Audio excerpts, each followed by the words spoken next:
can you send your presentation to Drive and then share it with me? Let's say you have a presentation and you want to send it. You will just open your Google Drive. How you do that? For example, you have here 9 dots, and you will just press on it, and you just press on Drive, and it will take you to your Google Drive, and then you will open the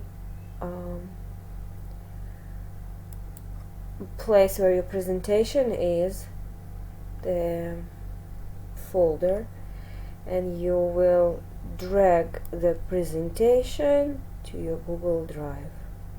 You see? And here it is.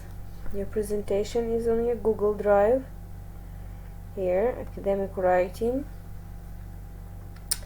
And afterwards, you will press on your presentation and share with me. Okay, Camelia Levari, Rabin KY. Don't forget that your presentation shouldn't be the access shouldn't be restricted. It should be like anyone with a link can be a viewer. So good luck.